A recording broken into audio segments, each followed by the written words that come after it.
mexi com a mulher. Aí pegou o carro e jogou lá fora. Ah, sim. O Gilmar tava nervoso, né? É? Mas tu não sabe que o cabo mexeu com ela, não? Não, Beto, tem um carinha aí, mago. Baixinho, mago. Aí Ah. deu um tapa. Aí o Gilmar pegou o cara e jogou lá fora. É? Aí, filho da puta, vou ensinar você a mexer Aí com tu, mulher. tu entrando também na briga Aí eu também? entrei no meio, dei empurrão no cabo também, né? É? Aí foi eu agora. Agora deixa comigo agora. Tá Aí dei empurrão no certo. cara. Aí eu peguei e dei empurrão no cabo também. Tá certo, Aí né? o Robin falou, você apanhar. Apanha de quê? Vem você também, Robin, não gosta também. É, tá E tu certo. quer morrer também, vai ficar só baleia, só o Valmir. É, Né, Beto? Esse cara é chato, hein? é. Viu, Valmirzinho? Então, eu mandei ele dar o dinheiro meu pro cara. Você acha que você é doido dar o dinheiro pro cara? É. Cara, dá seu dinheiro pra mim. Quer dizer que o Gilmar pegou o cabo e jogou lá longe, foi? Foi! Foi o Gilmar. O Gilmar pegou o carro e jogou lá fora. Teu irmão, Beto, pegou o carro e jogou lá fora. Uhum.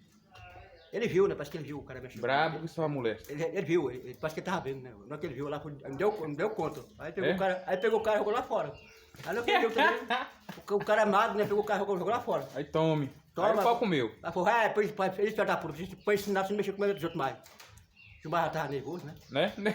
A mulher tava xingando o Gilmar também, o Gilmar perdeu a paciência e jogou o cara lá fora. É? Aí peraí que eu pego esse filho da puta agora. Aí pegou o cara e jogou lá fora. Né? Aí o Gilmar pegou o cara e jogou lá fora. É? Depois rebou lá fora. Eita. Aí o Valdir falou, eu acho é pouco. Tem que bater mesmo, porque o Gilmar, o cara é forcado. Até o Valdir apoiou também, o cara sapato tem que apanhar mesmo. É? Tá certo. Até o Valdir também, concordou também. Uhum. Beleza. Não é, Beto?